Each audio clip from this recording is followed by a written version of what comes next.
Modern gaming is a scam. You damn right it is. Like, when it comes to just the monetization, the types of games, what they put in it, they hijack sequels and turn them into things that are not real sequels. Dragon Age. Let's get into this video. It's Hawks is the creator of this video. I'll probably give him a like. I'm gonna wait on the subscribe. I'm gonna see if this is a good video first. It's got a lot of views, so, and the guy doesn't have very many subscribers, and it's kind of old. How many views? Got 378,000 views from 9 months ago. The modern day gaming industry is broken and True. scamming us all. Not just you and me, the Joe and Jane Schmoes, but everyone. Developers, companies, I've never heard somebody say Jane Schmo. and consumers alike. With slow but steady injections of things such as price hikes, microtransactions, annoying pre-order trends, and the removal of our agency over the games we supposedly own. All of this is a battle we seemingly have already lost and accepted like so many other slights. The horse armor, man. Little known fact, the horse armor was not supposed to be really like a microtransaction. It was supposed to be a test to see if they could get the DLC to work on all consoles for downloads. That's what the horse armor was actually for, and it ended up being a meme. This enormous greed and the need to continue to please the incompetent at the top has resulted in a dark shadow being cast in the industry. Yep, we don't own our games. Be comfortable with it, they say. Well, if buying isn't owning, you know. And yet, there is hope for a better tomorrow, even if that better tomorrow would require an upheaval unlike anything we have seen in the industry so far. So let's talk about it. Now come here, my fat concubine. I want you bigger. I want you fatter. It will please me. Thanks to They're spending so much money. Hundreds of millions of dollars, and probably GTA 6 is going to cost over $1 billion. Actually, you know what? It definitely is going to cost over $1 billion because they're going to have to put more money into it after it releases. Microsoft's acquisition of Activision Blizzard and the CMA's concerns, we were able to gain a rare insight into a variety of things. Most importantly, the genuinely insane amounts of money being poured into video games at the moment. A publisher claimed that the cost of development and marketing has risen to $1 billion. Let me repeat that. The cost of development and marketing for one game has risen to $1 billion. With a B. The development of a Call of Duty game clocks in at around $300 million, and GTA was expected to eclipse $250 million with ease. Or look across the aisle at Sony. Spider-Man 2 cost Insomniac $300 million. It was so expensive that they went over budget. Guess how much? 1 million? No. 5 million? I'm gonna take a shot in the dark and say 100 million. Hopefully it's less than that. 15 million? Don't make me laugh. 30 million. Okay. And the craziest part? 30 million is insane. My number that I was giving, I was like, that's like probably the worst number that you could get. If you got any worse than that, you don't have a company anymore. The total budget at the end for Spider-Man 2 turned out to be 3 times the amount of money spent making I don't know anybody who played Spider-Man 2. Spider-Man 1. The understandable need to recoup these mind-boggling investments has forced studios and publishers alike to push out more content to get a continuous revenue stream, microtransactions for example. However, the development for these added products also costs them an incredible amount of money, which they also need to recoup. This makes it all the more ironic that both Sony and Warner Brothers are still thinking that live service games are the way to go, with Sony still developing 6 and Warner Brothers trying to make the next Hogwarts installment a live service game, entirely ignoring the fact that it succeeded because it was a finished story that people could. Warner Brothers ruins everything. They want to make they want a Justice League, the Harry Potter universe. They want to make a, like, let's Voldemort kills the Harry Potter crew or something like that. That's what they want. Pick up and play at their own leisure.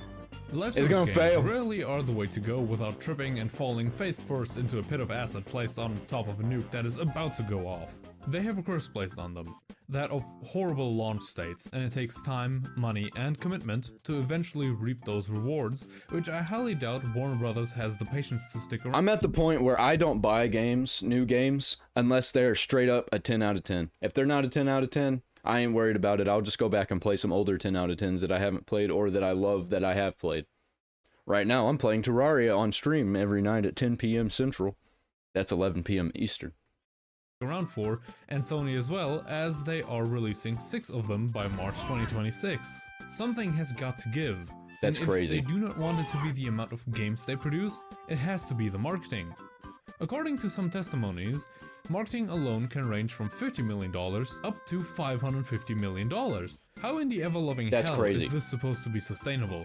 How do investors expect this to work? There isn't an unlimited amount of money available in the world. A great example for this is how the PS5, the console that is so hotly desired that Xbox has kinda given up on the Series X and was constantly unavailable during the thing that you— There's something funny about him playing his music while Helldivers is going in the background. It kind of fits. YouTube does not like mentioned, or we had to stay inside all of the time, sold 25 million units and had a 12% revenue increase year over year, but due to the cost of development for games, the overall profit fell by 49%. That is just a tiny bit more than the amount of revenue lost by Bungie in the fiscal year of 2023. And speaking of Bungie— Oh, here we go. Oh, shanks. When you think of playing a video game, what do you feel? Is it relaxation? Is it stress? Is it awe and wonder? Whatever it may be, games usually evoke these feelings on purpose. People have worked for years to make these certain feelings for the specific game be felt by those who get to experience them. Now take these feelings— Right now, Terraria, I'm playing Terraria, it's got what I like to call, I don't know what anybody else calls it. Tell me what it's actually called, or if I'm using the right word and I just made up something that is actually usable, that somebody uses. I call it stress bubbles, where you play a game and it stresses you out, like Elden Ring, and it stresses you out and it grows and grows and grows until you beat the thing you've been trying to beat and it goes poof, and you go, ah, that was amazing. This is a good game. I feel so good. And the game associated with them, and shove a big banner in there that is forcing an ad in your face telling you to buy this obnoxious new thing that they want you to waste way too much money on. No matter what kind of feeling you have felt before, it is now spiked with annoyance or even anger. You may have heard of this from videos such as the one that Acecross made, a prolific Destiny content creator, about the obnoxious microtransactions that have snuck their way into the game over time. In the past, Bungie stealthily throttled the gain of XP in Destiny 2 so you would earn Eververse engrams slower, these engrams essentially just being cosmetic only loot boxes, as a way to push you towards buying their premium currency to either directly buy their cosmetics or buy packs of these engrams, and as this was exposed, they of course did the regular song and dance of apologizing and removing the offending practice. However, Bungie didn't only have a monkey's paw that curled, they had a stack of monkey limbs curling in some cellar at the same time, as they then proceeded to— Destiny is like, what can we put in our game that's garbage that our players will tolerate? Like, how far can we push this monetization? How annoyed can our players be before they start leaving? Get more greedy and more lazy over the course of the next few years. They got rid of the Prismatic Matrix, a weekly roll of the dice that would get you a guaranteed item out of a select 10 for free that ran on a knockout basis. So if you ever got an item from the Ever Shit store, it would not appear in this matrix, guaranteeing you a new cosmetic item no matter what. Then they removed the Bright Dust bounties, Bright Dust being earnable currency to buy cosmetics for free, and multiple sources of bright engrams, those loot boxes I spoke of before. And in place of these, they started adding cosmetic bundles that you could only acquire through their premium currency, which we will get to later. Expansions that had way too little for the amount of money asked of you, and in at least one case, was shoehorned in. I will not believe for a second that Lightfall was not an expansion that they had to shove in there to please the useless executives at the top. I don't know anything about Destiny, actually. I played a little bit of the first Destiny, but I played it while they were trying to figure out how the game is actually going to be played, and there was nothing to do, really. And they kept changing the mechanics all the time, getting rid of weapons, pulling in new weapons. I think I was in before they raised the level cap the first time, and I didn't play when they raised the level cap. Year by year, Talking about Destiny 1. Way back in Destiny 1, I didn't even try Destiny 2 because it was paid and then it became free to play and I downloaded it and it wouldn't work and I was just like, you know what, I give up, I don't even care that much. they kept pulling back on the content delivered, but kept expanding the contents in their paid store. I remember even at hearing one point separating dungeons from the seasons that they used to come with, and then hiking the price of those seasons. While the game was being neglected, the store was being constantly updated, even getting new UIs, even though the promised yearly refresh of the core playlist loot was never delivered. And while yes, one can say we got so many new armors through the season pass and seasonal cosmetics that look way better anyway. my dog was licking herself. I snap at her and she just looks at me. She's like, I'm sorry. Do you not think that they made the playlist armor look absolutely mid on purpose so they can't say people weren't using it? They even added the starter pack, which included some weapons, cosmetics and resources for 15 bucks. The best part? The weapons weren't even useful at that point in the meta. The amount of resources you got was laughable, and both of which could be earned in the game in a relatively acceptable amount of time. This blew up so much that they took that bundle off the store ASAP. Okay, I need to calm down. This is not a hate video on Bungie after all. Okay. Mine is fuck Bungie.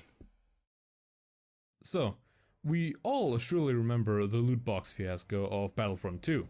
Yep. A fiasco so disastrous and so unifying due to its shittiness that the collective uproar of the gaming community Don't forget about the first Battlefront.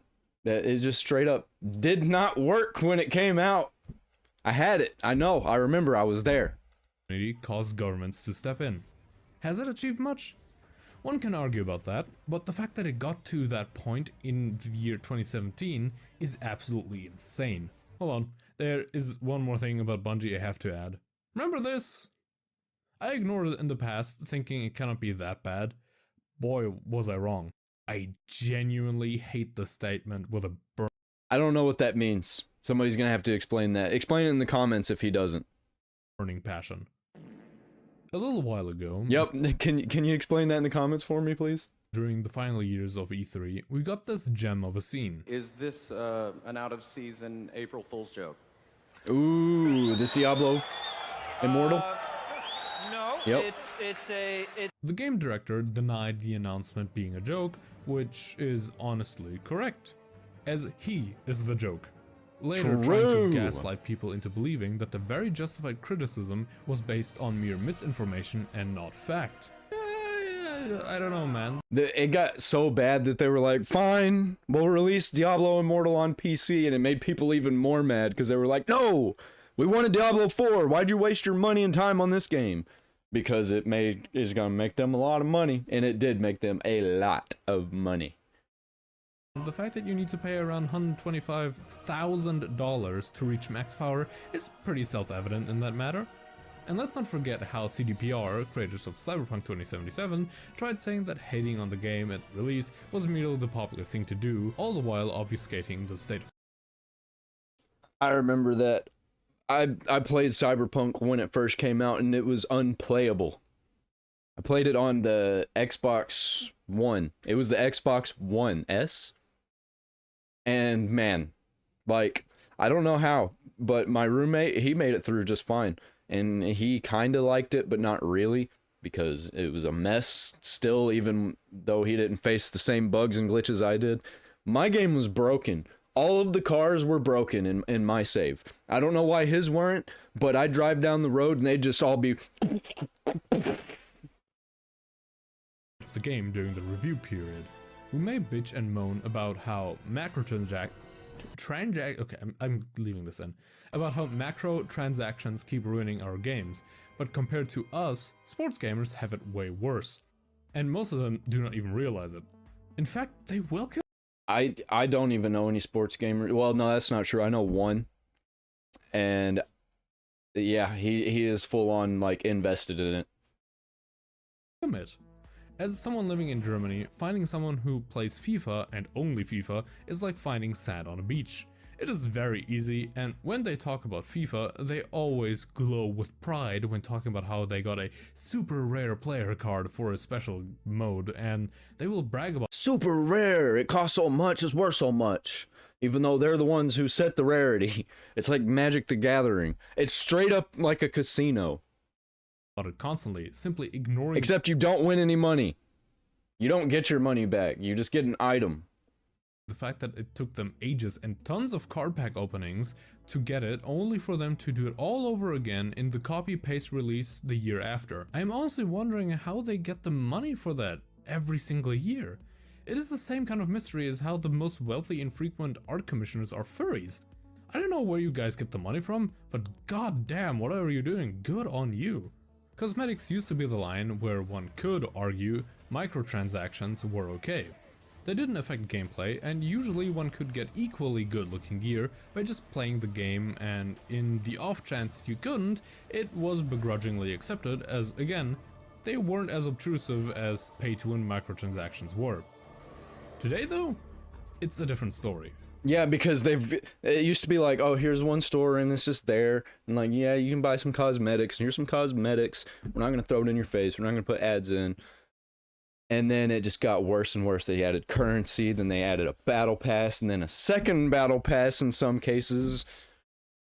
Ridiculous. Oh, and then don't forget about the season pass. Oh, don't forget about the pre-order bonuses. Challenges that used to give you some sort of cosmetic incentive now just don't have those anymore. Instead, they were moved to paywalls or obscenely difficult challenges that may or may not be feasible. And you know what? Let's not even put it in free-to-play games anymore. Let's put it in full-price $70 games.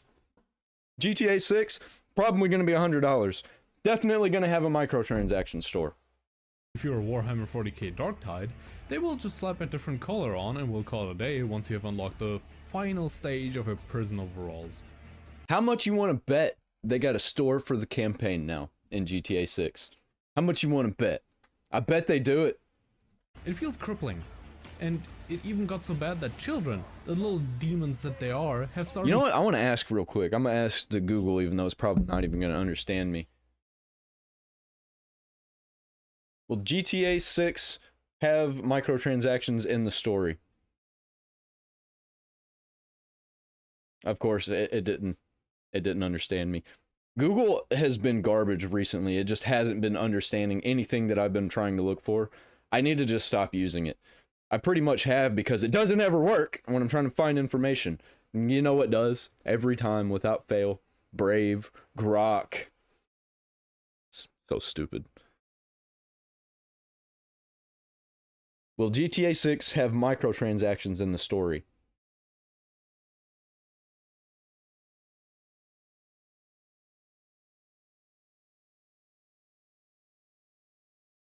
No, I said 6, not 5. See, okay, well, it's got problems too. If it'll even know, we might not even have any information about it.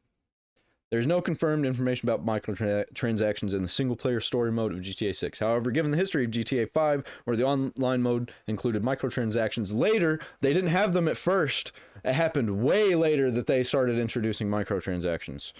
But the single-player story was unaffected. It's possible the story mode of GTA 6 will not include microtransactions. Well, hopefully that remains a thing.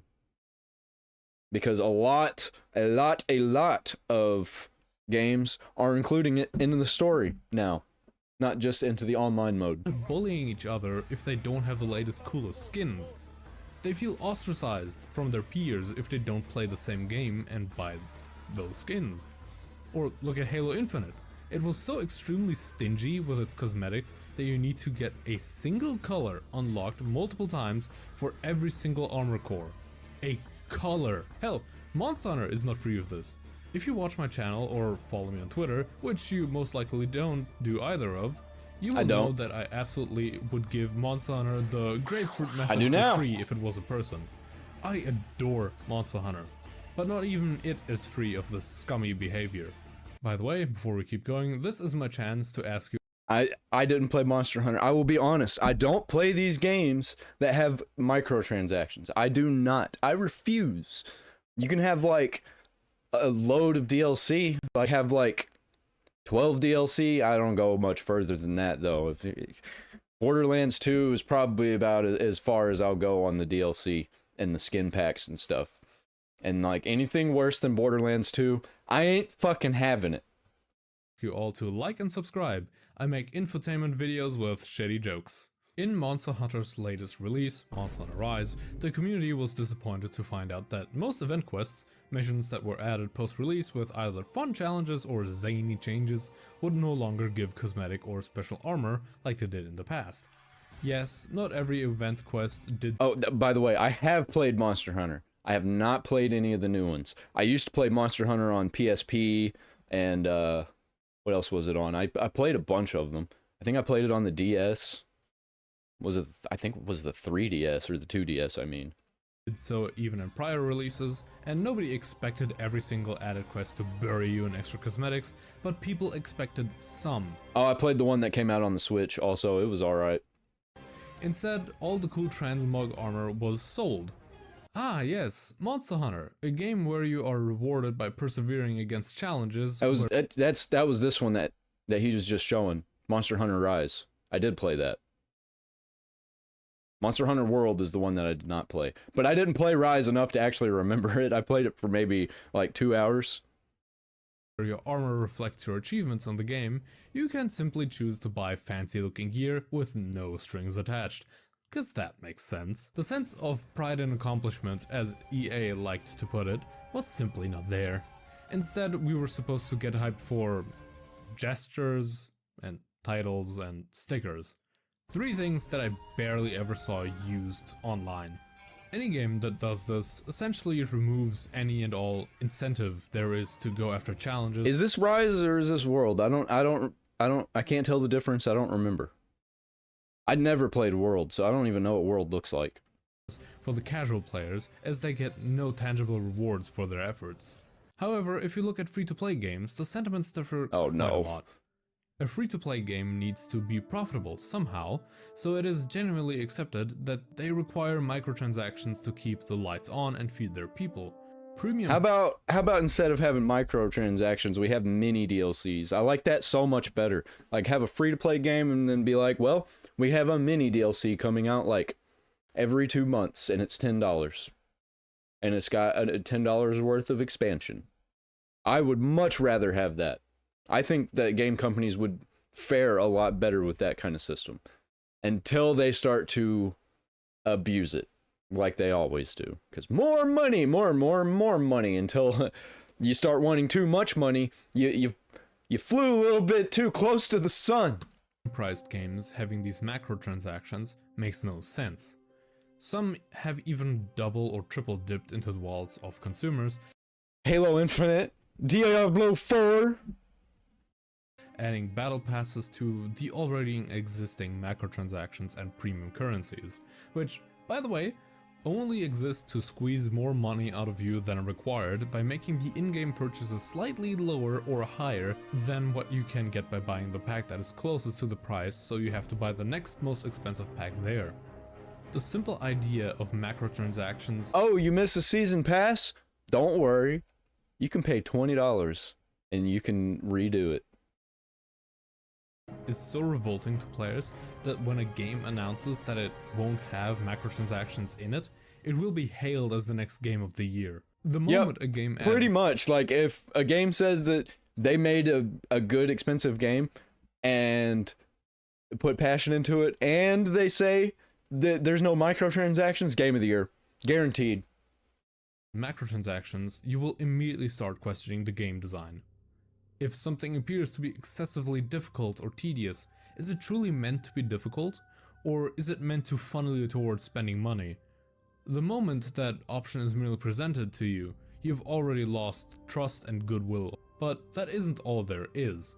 A special kind of macrotransaction was introduced a while ago, but resurfaced. He keeps saying macrotransaction. I think he's trying to say microtransaction, but macrotransaction also is a thing that's like a microtransaction but big. Was just recently with a vengeance. Pre-order trends and special editions. Oh god. Those are killing games. These special edition bundles that keep getting pricier and pricier. really all you're doing is you're releasing a game that costs $150 and then you take content out of it to make it cheaper. That's what they're doing. You're not getting a full game. In the past, a pre-order would net you some cosmetics at best, but at some point this was changed to gaining gear that would have an effect on the game, and then to gaining access to closed betas. Remember when GTA 5 came out and they were like, if you pre-order, you get a blimp nobody else will get. And then like 3 weeks later, they just gave everybody the blimp. And it was also useless. Even more recently, this was changed to having to... And also GTA 5 Online was broken for like 6 months. Pay extra to get that early access. It genuinely feels like shit that you have to pay an additional $30 to get the game on its actual release date, while everybody else has to endure a delayed release. True. I don't know... That's not what it is, though. That's not what it is. You're not buying to play it early. You are buying to play it on time. Why this was accepted, but I do have a small theory. A game theory. It literally, I think, has something to do with reviewers and beta.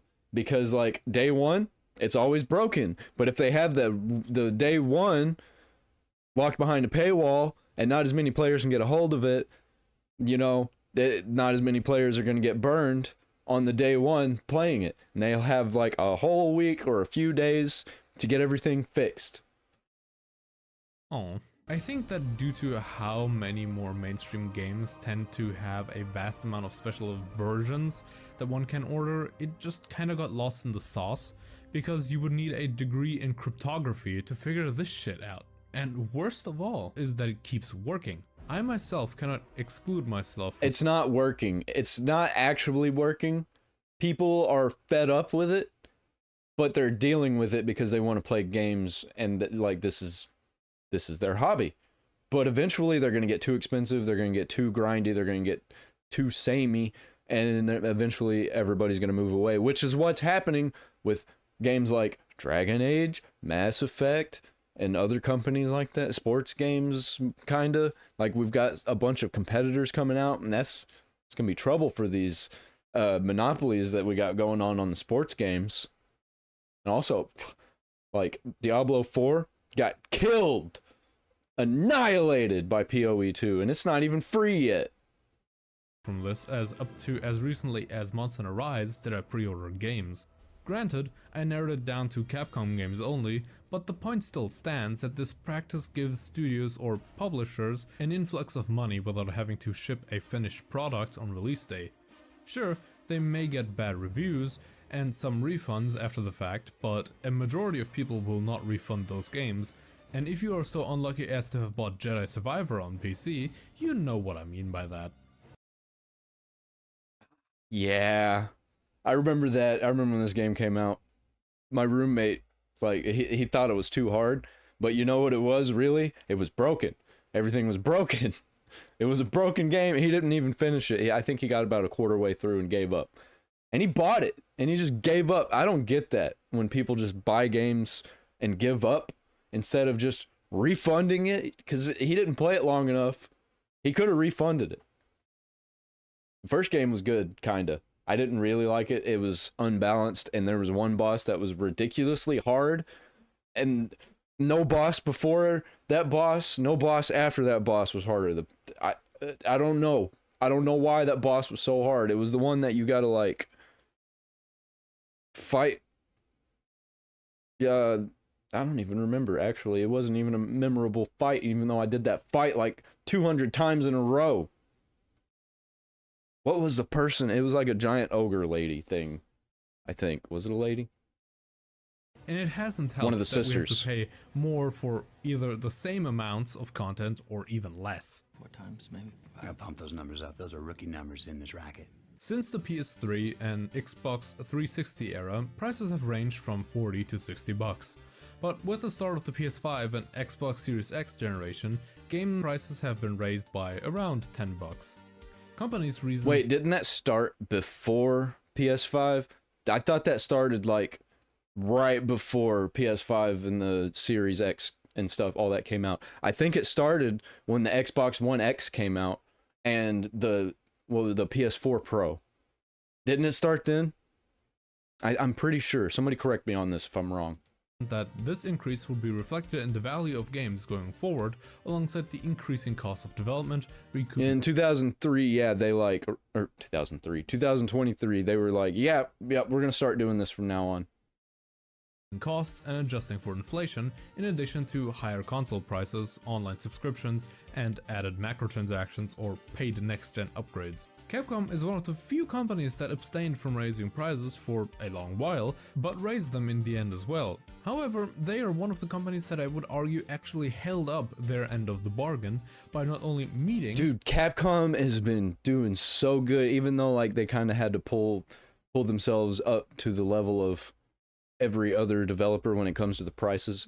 Dude, they tried so hard to not be super expensive, and they're just killing it with those games, man. Resident Evil's my favorite series, and I can't believe it had such a good comeback. I think it's better than it's ever been. Resident Evil 8, I thought it was fantastic. And then Resident Evil 2 and 3, because I played Resident Evil 8 before 2 and 3. I don't know which ones came out first. Fantastic. I loved 2. 3 was pretty good. I didn't play the original 3, so I had nothing to compare to. And then 4, phenomenal. Like, Resident Evil 4 original was my favorite game of all time. Legit Resident Evil 4 remake. I just have to set it right there with it. Like, Resident Evil 4 OG and remake have the same spot of #1. I love it so much. I've probably played through that game more than any other game. but also exceeding the quality bar that would warrant an increased price tag. They also stated that they needed to Oh man, I want to play Resident Evil 4 now. raise wages, which is honestly a commendable reason to raise prices because they've been putting in the work. Although, to be fair, games in general have gotten more complex. Most now include various recurring payment sources that would have allegedly been done away with were the prices raised. Well, prices are raised. Why do we still have these shitty practices shoved into every game? The industry has gotten so bloated. Did you see that Suicide Squad Kills the Justice League just had a new ending? I made a video about it.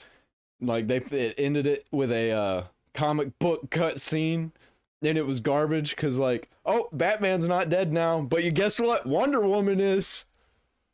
That it is unsustainable to keep going like this, but instead of scaling back, they keep pushing things further and further. Microsoft thought that Game Pass would alleviate the problem, but it isn't a solution for those who would like to own their games, as game ownership has also come into question.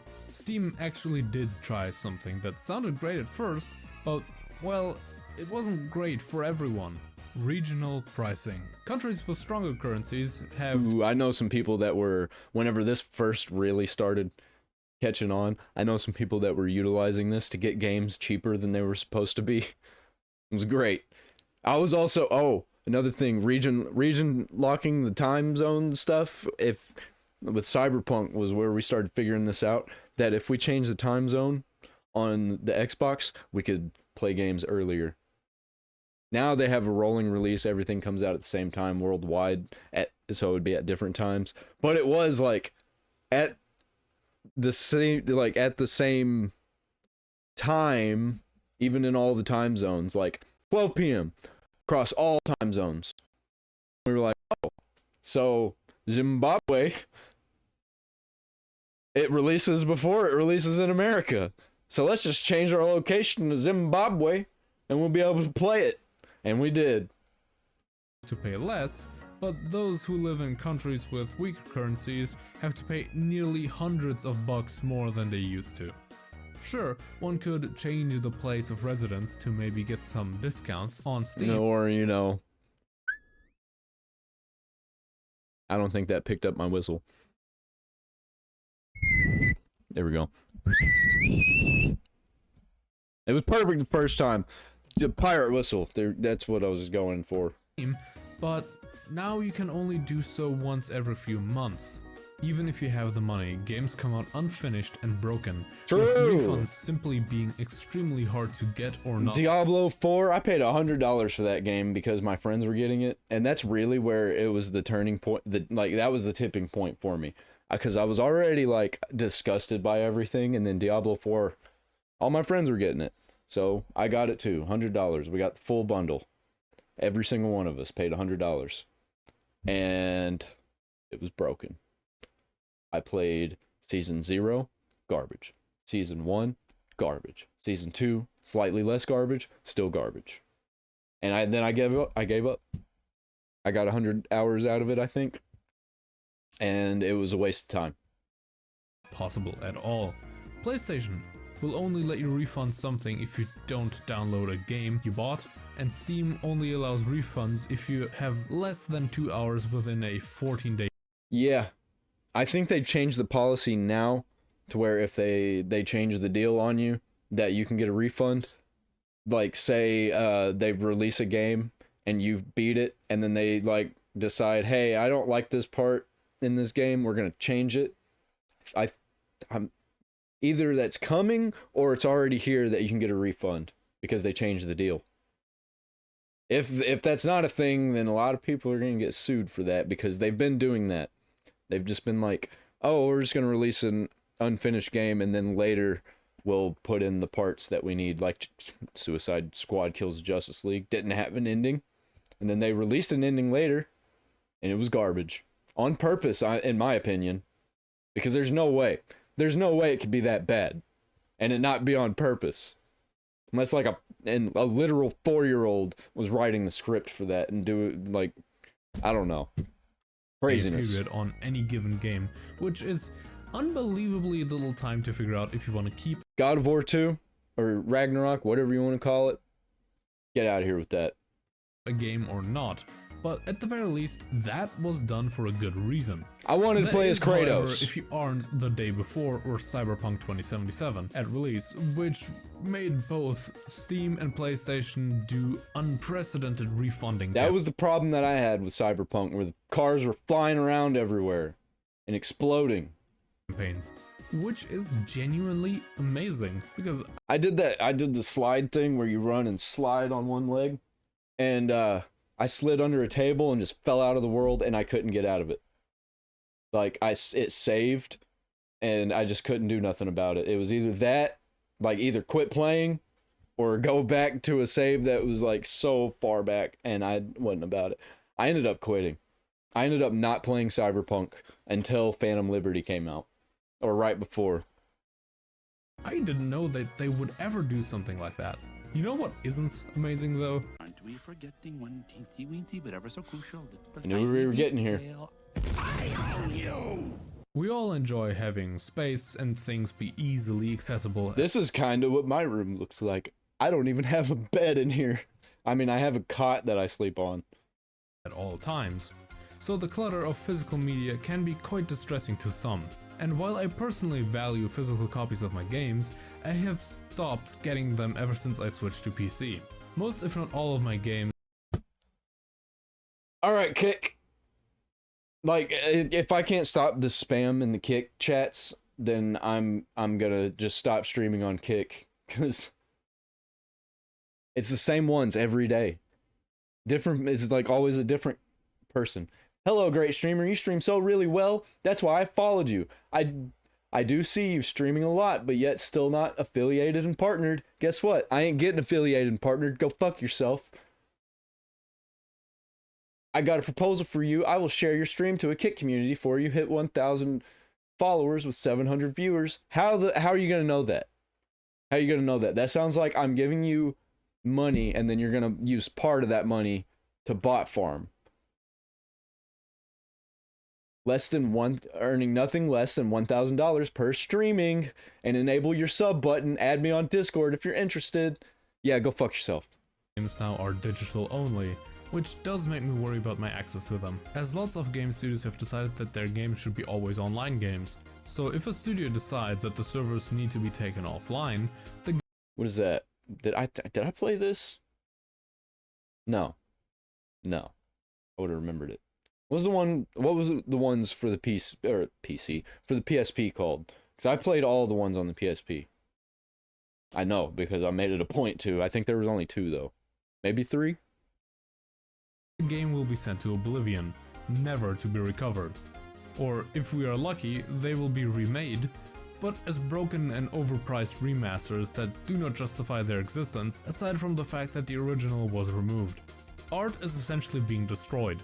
The hard work of people that worked their butts off in an industry that brutalizes the people which built it is being thrown away so that a useless pencil pusher at the top can get a few extra $1 million that they do not need nor deserve. And things like secondhand purchases of games will fall away as well. Some companies may just delist games so they can get tax breaks. The digital-only trend allows companies to decide whether you get I didn't know that they were doing that. That's why they were delisting some games. Like what's that one? Spec Ops: The Line. I know that they had to remove it because of licensing issues, but they could have just removed the song. But no, they removed the entire game from all stores. You cannot buy it, so you know what that means. You know what happened.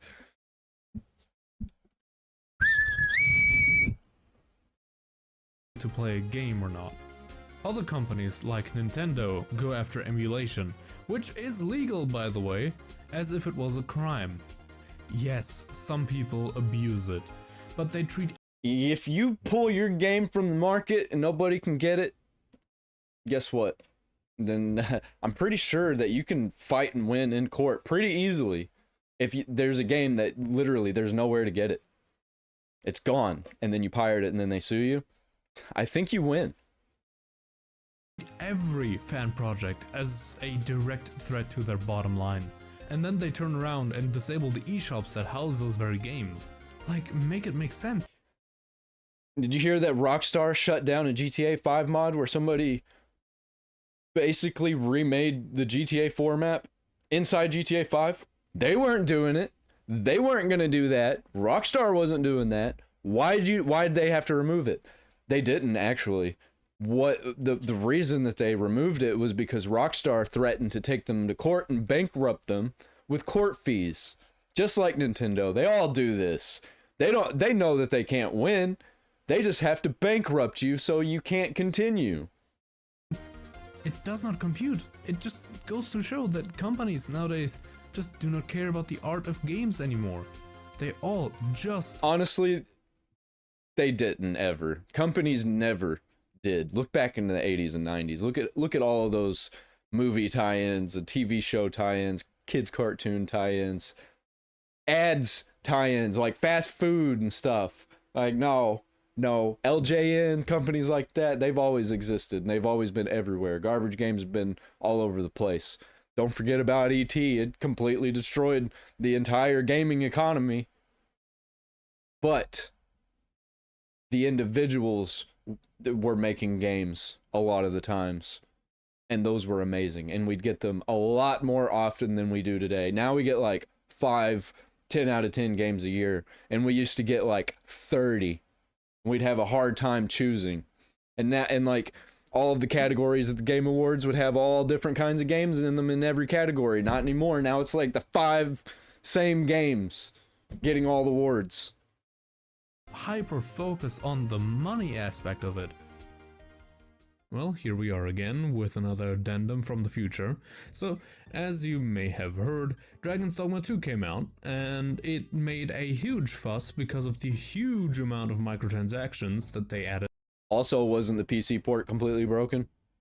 into the game, and while you can get all of the items that they're selling in the game, it leaves a bad aftertaste that they insert these microtransactions into the game. It kind of just harkens back to the thing that I said before. Is it intentional game design that there are limited fast travel options? Or was it specifically done to be inconvenient so you're pushed into buying these microtransactions? I honestly don't know what to say here. I trusted Capcom. It doesn't matter if that's a pattern that it creates. Fix it, because that's a problem. Well, arguably I trusted Capcom less after Monster Hunter Rise, but this is just scummy. This is just EA or 2K behavior. This isn't Capcom behavior. What is this shit? Either way, yeah, Dragon's Dogma video in the future. I bet what it was they had a Dragon's Dogma 2 in the works, and then they shuttered it and they didn't know what to do with it, and they were like, well, this game's almost finished. We might as well finish it and just release it. And I think that's what happened. I think that's what they did. They used it to just make quick buck. Of you may die, but it's a sacrifice I am willing to make. All of these added payment options should make one think that the industry would be able to support itself. But if you look at the state of the industry, you see a jaw-dropping amount of layoffs. In 2023, arguably one of the most insane years for gamers, an estimated 11,250 developers lost their livelihoods, and in the first 3 months of 2024, around 6,000 more developers lost their jobs. Almost 18,000 people have been fucked over. All Last year was a travesty for these game company layoffs. There were so many. Probably like 100,000 in total got laid off across the board. while doing their best for an uncaring industry. An industry that not only uses developers as much as they can, but also abuses them to no end. True. Instead of getting compensated for crunch, overtime, or outstanding performances, they get kicked out. And during all this time, CEOs... Or they get so fed up with the environment that they're in that they leave. I think that's what happened to BioShock. Everybody left there. I think that's what happened to Infinity Ward. Everybody left there. Became Respawn Games. like Bobby Shitface Kotick and Andrew Wilson, a CEO that is so cartoonishly greedy he's a caricature of himself, make millions for doing nothing to better the games or the gaming landscape as a whole. Remember when they kicked out Bobby Kotick? Because they were like, well, this guy's a problem. And they were like, well, we don't know what the hell to do without him. We got to bring him back. Bring him back quietly. And everybody caught on to it. And they were like, nope, we caught you, man. We caught you with this. Did it matter? Did it really matter? Diablo 4, Diablo Immortal, made so much money. I think over $1 billion, maybe billions. Or look at Bungie. They recently also let go a lot of people, and when asked if they had considered that management could take pay cuts to keep their hard workers aboard, they were met with this sentence, and I quote, "Bungie is not that type of company." A response so vile and disgusting, I'm actually surprised they had the balls to say out loud what we have all known for a while. And to top that off, they even threatened more layoffs. What does that even mean? We're not that type of company. We're not gonna take a pay cut and pay our employees more. We're not that type of company. So you're telling me you're a shit company. You're not a good company, you're a shit company, because that's what shit companies do. This is not meant to be a "we have to do better" video. Countless have been made that plead with gamers to vote with their wallets, but that simply doesn't work. There will always be people who base their entire existence around the pointless task of defending companies that mistreat not only us as consumers. Literally, my best friend does this. He buys, well, he's starting to not to. He's starting to come around. With the Dragon Age, I think Dragon Age was his tipping point. But like, for a while there, he was buying all of them, and he was like pretending to enjoy them, and I can tell, because he'd play through them and not finish them. He would just not finish them. When he used to finish games, he'd get tired of it and be like, well, this is boring. There's too many things to buy, and he would spend a lot of money. I think he spent like $120 in the Assassin's Creed Valhalla store or something like that. Might have been a different game. He spent $120 on something. I don't know. That's a problem. Don't buy microtransactions. I don't think I've ever bought a single microtransaction. But the developers as well. After all, do you remember the horse armor that started? Unless you count Borderlands 2. Because I bought all the stuff in Borderlands 2. Individually. I didn't get it all at once. Oblivion, I bought all of it at once. So that doesn't count. At least Oblivion with the horse armor comes with the full game when you get the Game of the Year edition. There's no in-store. There's no in-game store. The Oblivion remake, guarantee there's going to be an in-game store. Started all of this? $250. That is how much it cost. Now we are at a spot where people pay the equivalent of a small house on mobile games. Gaming as a whole was never a cheap hobby. For neither side of the industry. And with how it is going, it will only get more expensive. And the cost will be passed off to the consumers. And the cost that cannot be passed off? developers will suffer those consequences. We're at a point where this is no longer sustainable. Will there be a collapse? I don't know. Do I hope? Yes, we're actually going through it right now and we can feel it.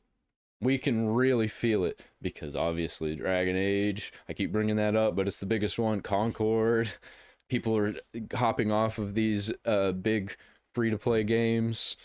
Like Apex Legends is falling apart. They're having to do, I don't even remember, I saw an article about it where they're having to make a lot of changes. Hope for one. Kinda not. I hope. No, I'm cheering it on. I hope it happens. Because after the collapse happens, we get good games again. That's what happened back in the 70s and 80s. We had the game crash, nobody cared, and then Super Mario Brothers came out. Changed the world. I hope for one, as the blatant disregard of any goodwill by these shitheads is getting on my nerves. But I also don't hope for one, as the developers, the ground floor people like you and me, the ones that have to make ends meet, the ones that try their hardest, that put in the long hours and try to deliver something that they and we can be proud of, will be the first to suffer once the— Yeah, that sucks, but like, band together. If these companies fall apart, band together. I'm not wishing for you to lose your job, by the way. It's just like, if you do lose your job, band together with a bunch of people and like make a team and make your own game. It doesn't have to be like this big budget game. I fucking hate big budget games. I would love to play games that don't have such big budgets. I mean, I do play big budget games like Baldur's Gate 3, but I just, can we not have some Halo 3 ODST type games anymore? Where it's just a smaller game. We don't have to have these hyper-realistic games. Everything looks the same. The time comes. I know people will disagree, and I'm fine with that. All I wanted to do with this video is to hopefully let people know of the shit that is happening to our— They just removed Forza 4 off the store. Let me make sure that's true. Let me make sure that's true. Can you still purchase Forza 4 online? According to WZDX Huntsville, the developers of Forza Horizon 4 confirmed that the game will be removed from digital platforms on December 15, 2024, due to licensing. And there you go. We didn't used to have this happening. We didn't used to have this happening at all. There's a lot of games that are lost time because licensing issues. Spec Ops: The Line, one of the greatest games I've ever played. Beloved hobby right this moment. But there is hope. Various people from the industry that were laid off have regrouped and created new studios and, if I remember correctly, even new publishing labels. These people have the chance to change the industry by earning the trust of consumers and proving the old guard wrong. We have seen time and time again that trust alone will go a long way to getting revenue to rise and rise. Look at FromSoft. Look at Capcom.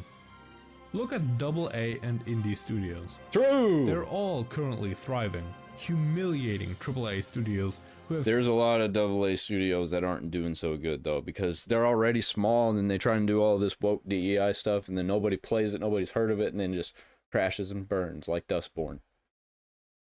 Stopped innovating in fears of losing too much money, causing the medium to stagnate in so many ways.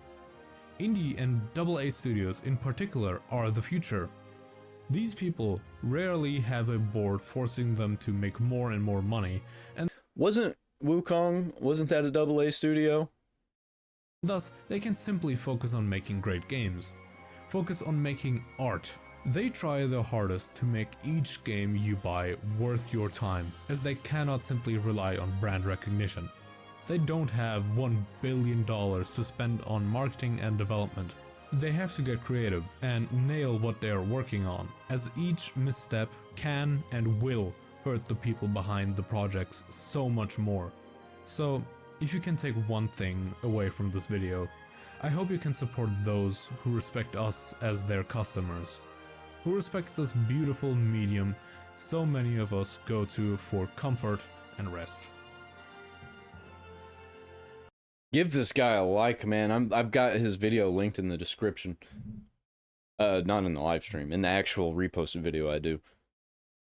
It was a great video. Great video.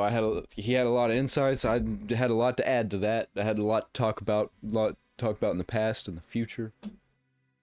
And I'm still, my gaming habits are probably not going to change. Maybe even for the rest of my life, especially if this doesn't get any better. I'm just going to stick to playing old games and indie games and old indie games and AA games, AAA games are no more to me.